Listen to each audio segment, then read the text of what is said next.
what the impact that previous budgets have had on the market and what the expectations are from this budget as well. So just a bit of few numbers and then some data points as to what markets, equity markets would like and would not like. And that's the set of data that I'm putting out for you. Now, I've split it into two. Essentially, one, the Nifty, which is encompassing almost all of the expectations from corporate India and rather markets.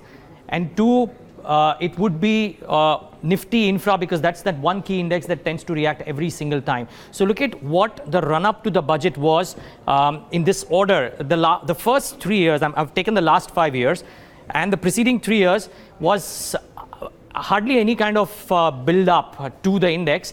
It was only in 2016 when the markets actually corrected about 7.1%. This was when the global markets had a bit of a tizzy and the first murmurs of that long-term capital gains tax had come about, and there was no clarification from the government with regards to this. And the reason I bring that up is because in the subsequent year, which is the date of Feb 1, 2017, where you're seeing a bit of an uptick, markets had taken a bit of a nervous flavor in the month of December and even in the first half of January, when the first murmurs of LTCG again resurfaced, only for the FM to come and clarify that there is no such proposal, and then there's a bit of a relief rally.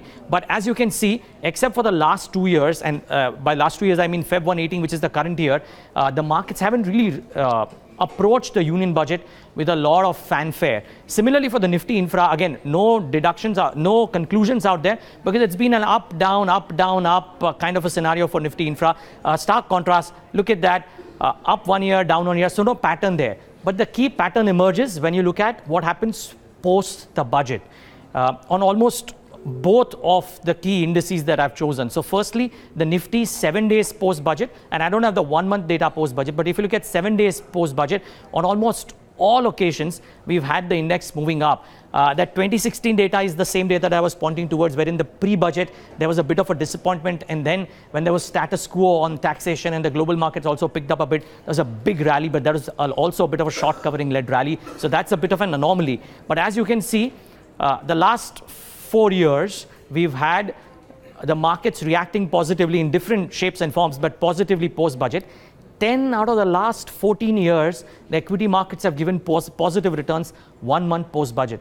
And then Nifty Infra, almost all of the years that you pick, irrespective of what it did pre-budget, Nifty Infra has had a good run post-budget. Of course, the quantum of the returns vary, but Nifty Infra per se has had a fairly good return post-budget. So keep in mind, this time around could be different if there is some bit of tinkering with rates or otherwise.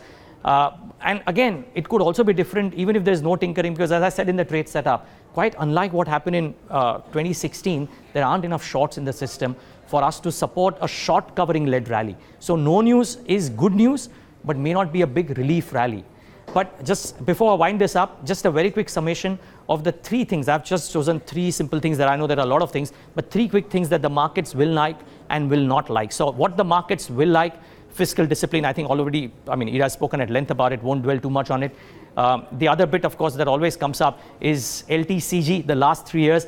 I remember Ira in the meeting yesterday said that if LTCG comes one more time, the debate, I'm not going to be a part of it. But yeah, you could well argue that that would be the case, because it's been a, something that's always come up but never really reached a conclusion.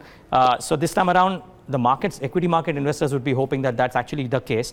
And no excessive populism. I think everybody is going in with expectations that there'll be some bit of populism expectations, even though Prime Minister Modi said that people don't expect freebies and softs and they want development in those couple of interviews that he gave. But the market men, at least that we've spoken to, have said that there's some bit of populism baked in. Hopefully there is not excessive populism. What the markets won't like, again, a reversal of all of those if indeed LTCG comes back, and whether or not STTT is taken off is another thing. But if LTCG makes a comeback, you can expect the markets to react negatively. So that is one key point. And of course, any fiscal slippage is something that the markets will definitely not like.